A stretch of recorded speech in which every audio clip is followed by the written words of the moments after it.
Hello and welcome to the Healthy Solutions for All YouTube channel. I'm Michelle Tonkin MD, and today's episode we're talking about 5 tips for healthy kids, so stay tuned.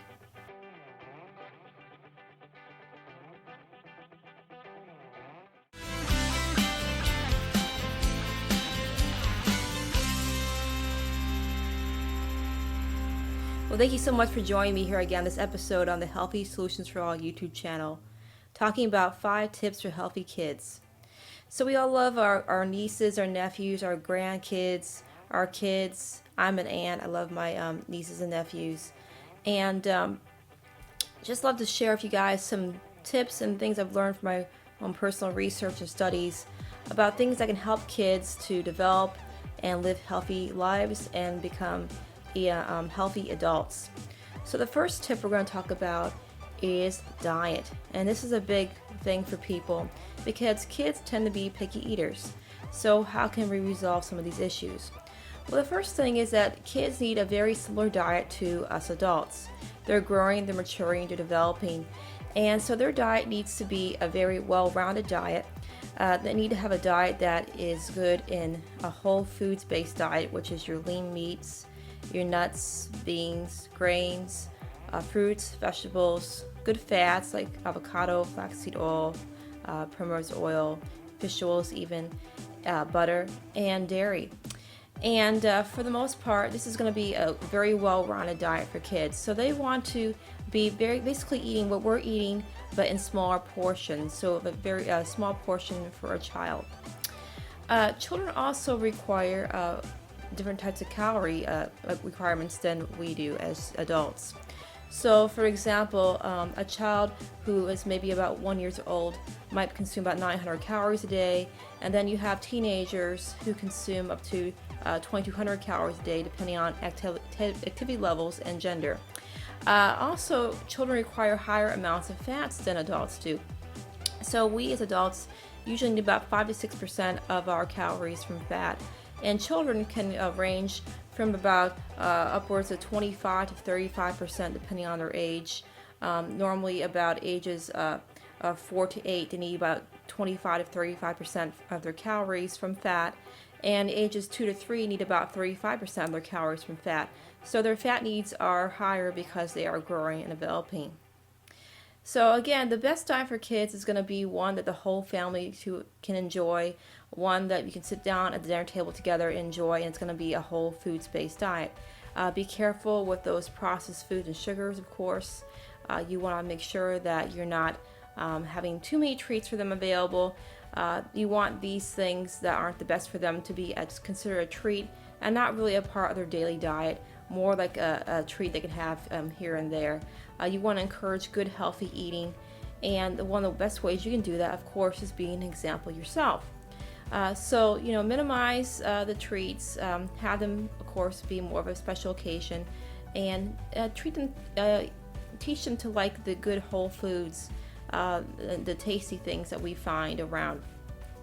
Also, make sure that they have on their plates, they're having vegetable, a fruit, some type of a good carbohydrate like a good whole grain or gluten-free grain if they're sensitive to grain, wheat and things like that. A good source of fat in their diet like maybe butter or avocado, and of course a good protein like a lean meat like a fish, a turkey, even beans or nuts. So you want to make sure that they have a well-rounded plate. So the question that people get a lot of times is what to do if their child is picky, and this is not an uncommon issue. A lot of people have these issues with their children, and there is Angela Lamond, a dietitian in Plano, Texas. She says that with young children, a certain level of pickiness is normal. So this is normal. This happens. After all, they're experiencing new foods and flavors for the first time, and that's true. They're trying to develop their taste buds, figure out what they don't and don't like. Also, there's research that says that you could have a child that may be more sensitive to bitter tastes. About 1 in 4 people actually have a gene that makes them more sensitive to bitter taste, and so that might be something your child is dealing with. Also, it shows about 20% of parents are dealing with picky eaters from the ages of 2 to 5. So the dietitian Lamont says that in general, children are hardwired to like sweeter flavors because they're growing so quickly. They naturally want higher calorie foods. So what is the solution? The solution is don't throw out the cauliflower with the sink water, right? Just because they don't like a food maybe presented in its original state doesn't mean they won't like it maybe thrown in a salad or maybe in a soup or some type of a casserole, or even try doing it with a dip. There's been research that says that the kids are more likely, 3 times more likely to eat that raw vegetable when accompanied by their favorite dip. So try it. Try mixing things up and see if you can get them to eat that particular food just in a different type of format. Sometimes kids will need to eat a food between 5 to 10 times before they will eat it. So they will need to be approached with a certain food 5 to 10 times is what research says before they will eat it. So try different attempts to get them to try like certain foods. Don't give up. Sometimes it's something they have to grow out of. Number 2 is they aren't hungry at meal times. If this happens, don't worry, says Mary Ann Jacobson, who's a registered dietitian in San Diego, because around age 2, growth can slow down. So it might happen that your child, because their growth is slowing down, doesn't have much of an appetite on a particular day. So this is not something to worry about, she says. Also, be careful about filling up with snacks and things like that before meal times.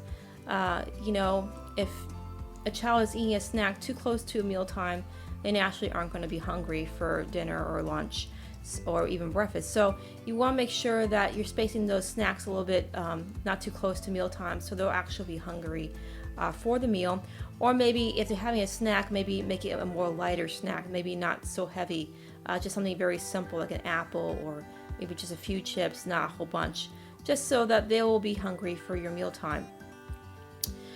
Also, children might say no. This is very common with toddlers who are trying to claim their independence, and it's a natural part of development. So what do? Be careful not to turn meal times into a battle or struggle. You don't want to turn these particular foods off from your kids, and by turning it into a struggle or a battle, they might avoid these foods later on in life. So be careful to not do that. Another thing is be careful not to bargain with your kids. You don't want to be bargaining with them and saying, if you do this, I'll give you this. Instead, the dietitian Lamont says that she explained to her son how eating broccoli could help him with his goal of being a good soccer player. So I know that as kids are younger, they might not understand all that, and you might have other ways of reasoning with a child. But it's a good way to try to get on their level to explain why eating a certain food would help them. Another thing you have to be looking out for is food allergies. Sometimes food allergies can turn a child off from food. Maybe they have a headache or get sensitive stomach from eating a certain food. If you notice it happens quite often, you might want to get checked out by your pediatrician or doctor and see if this is a possibility. So how do you build healthy habits with diet? Well, the first recommendation is to go ahead and have different dishes that the child can choose from. So an example was given to have say an Italian meal night where different parts of the dish are set in bowls, like the noodles in one bowl, the sauce in one bowl, the meat in another bowl, and let the child choose what they might like. They might just choose noodles and sauce, and that's okay, the dietitian says. But it's a good way to get your child to making their own choices, but still enabling to enjoy what everyone else is enjoying. Also, be careful with distraction at the dinner table, like phones, TV, games. You want to have them concentrate on the mealtime on what they're eating and not be distracted by all the technology. Next is don't play short order cook. This is a very easy thing to get caught into, but then you're going to be the one making 1,000 meals for different people, right? So the dietitian recommends is that you don't want to create a scenario that a child demands their meal each time, a different meal from everybody else. So they recommend if they're hungry to give them something to hold them over, like a piece of fruit or something, until the next meal time, but not allowing them to make you play short order cook and make them a separate meal. Also, have your kids involved with food choices. Have them involved with maybe preparing the meal, helping rinse off the vegetables or peel them if they're older, or even just watching you cook will make them more involved in the process. Maybe you want them to eat those foods. Also, even helping with you shopping. This might be a little struggle with the shopping experience, but if you give the children maybe like 2 or 3 items that you need to make a certain dish from, and let them help you pick out maybe the best onion or the best looking potato, and that will help them feel more involved, and they'll be more likely to eat this particular food. Lastly, for the diet is to set a good example. If you are telling your children to eat fruits and vegetables or certain food, but you yourself are not setting the best example, then your child is going to mimic you. So, for your own health, for your children's health, be wary of what you're eating on a daily basis. Try to eat more whole foods based. It's going to improve your health. It's going to improve their health. And of course, we live in a real world. So having a treat here and there, it's fine. Pizza, lasagna, whatever. But for the most part, you want to be eating those healthy dietary habits. Another idea that the dietitian recommends too is making mealtime fun. So maybe having some foods and try new foods, and maybe having like a rating system where you rate this new food from 1 to 10 or 1 to 5, and everyone can decide what they like about it and what their rating is, and make it a fun game for the kids. So what's tip number 2? Tip number 2 is exercise, and this is so vital for kids nowadays. More and more kids are being more sedentary because they're spending more time on their computers or TVs, iPhones, iPads, and we're not getting the exercise that we need as adults or as children. So it's estimated, a study shows about 17% of children from the ages of 2 to 19 are obese. That means about 12.7 plus million American children are struggling with being obese or overweight. And this can set them up to be overweight as an adult. So we definitely want to include with those good dietary habits, good exercise habits. So it's recommended that children get about 1 hour of exercise, 60 minutes of exercise on a daily basis. And this can be broken up into maybe 2 30-minute sessions or 4 15-minute sessions, just playing outside with friends, going for a walk, doing some chores around the house, doing what kids do, even exercising with you, working out.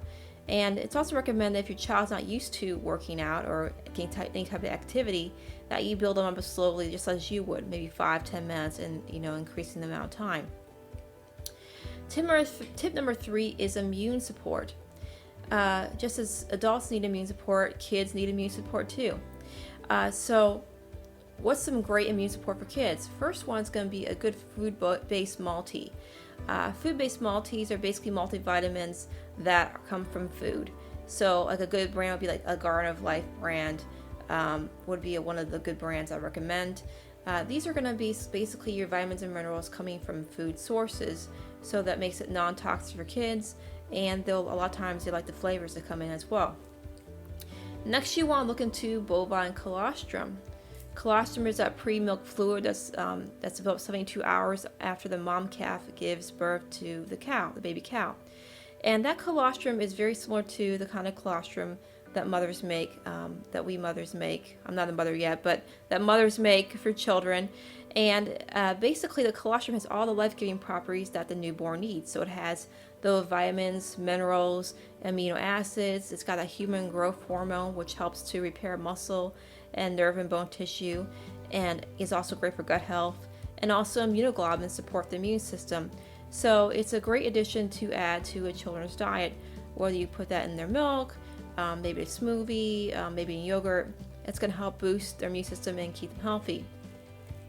Next, you can look into trying elderberry. Elderberry is a very popular supplement.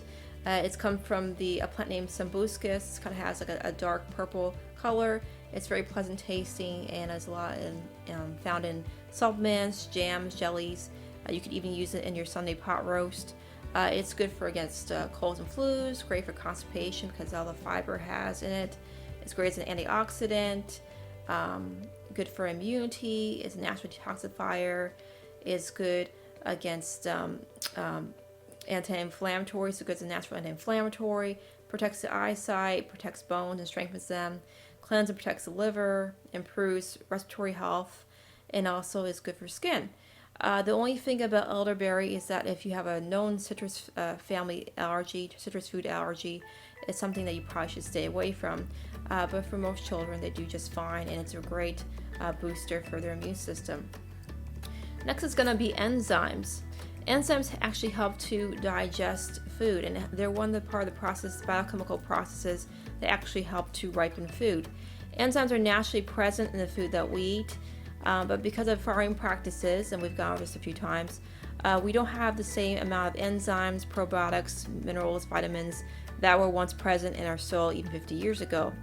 So unfortunately, we have to supplement. Even with a great diet, we have to supplement with the food that we're eating. And one of the things that we need to supplement with is enzymes. So if your child is experiencing gas, bloating, constipation, diarrhea, then you want to look into incorporating some type of a digestive enzyme into their diet to help break those foods down. A great brand is Digeszyme or Digeszyme powder from Transformation Enzymes. These are plant-based enzymes, so they don't rely on the body to try to utilize this enzyme. It actually provides enzymes to the body to help break down the foods that the child is eating. And you can also get these for you as an adult. The ones I recommend are the Digeszyme or the TPP Digest. Also, a great one for supplementation for children is probiotics. Probiotics also mean they're friendly, good bacteria. Our gut actually holds more than 400 different types of microorganisms, and these protect our gut from unfriendly bacteria, yeast, viruses, bacteria, and keep that good balance of good and bad bacteria. Now, we're supposed to have about a balance of 80% good bacteria, 20% bad, but most people, even adults, have that ratio reversed.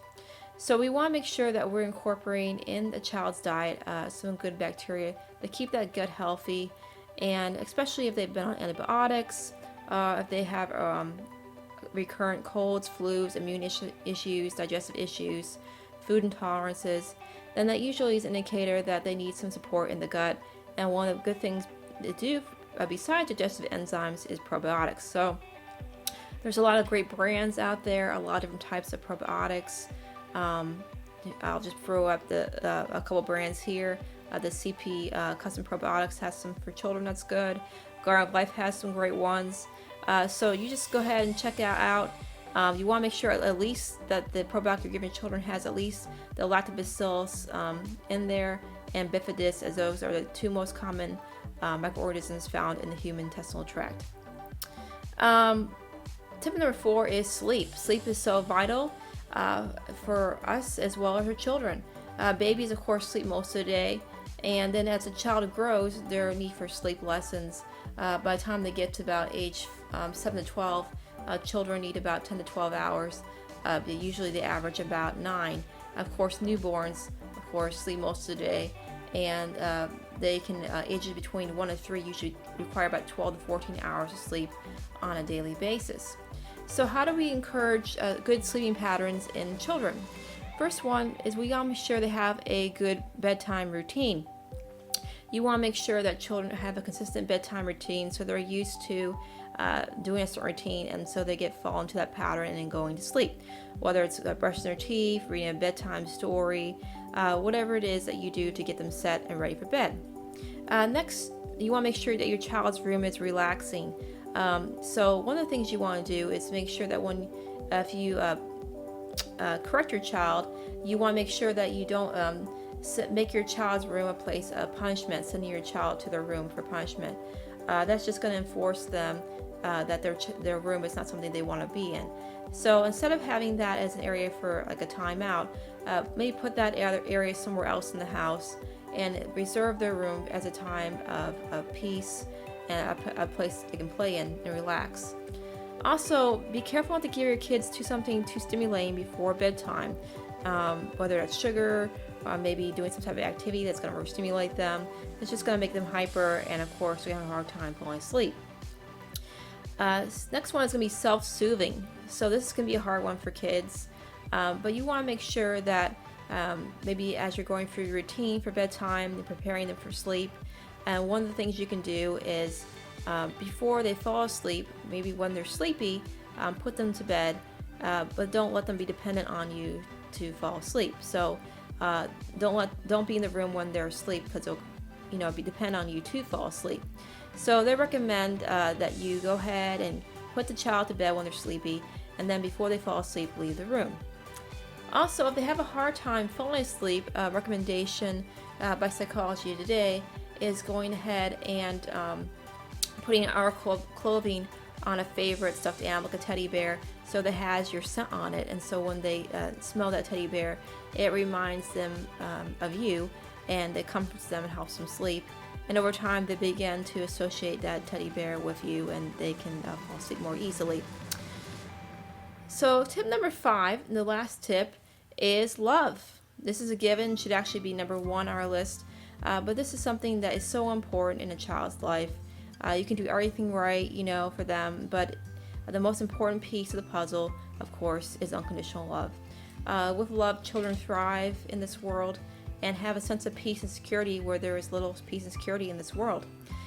Children that don't receive love, they can become distant, isolated, have issues mentally and emotionally. And so we want to make sure that children feel loved and feel loved unconditionally. And as an aunt, I've seen how wonderful a thriving and nurturing environment can do for children. And it's so important that we just show them love. That's the most important piece. And even if that means that once in a while that we admit that we are wrong, that mommy and daddy are wrong, but by showing the kids love and showing them unconditional love, even in the midst of a hard day, it really is going to give your children that emotional and support that they need in this world. So thank you so much for having me here again on this episode of the Healthy Solutions for All YouTube channel. Feel free to check out our website, healthysolutionsforall.com. Check out the articles, the books, supplements that we carry, at least some the recommendations for different supplements and links below. Also, check out the YouTube channel, of course. We have other videos for health topics. Feel free to share these videos with family and friends and whoever you think might benefit from them. And again, may the Lord bless you, keep you, and make his face shine upon you. Have a blessed and healthy day. Thank you.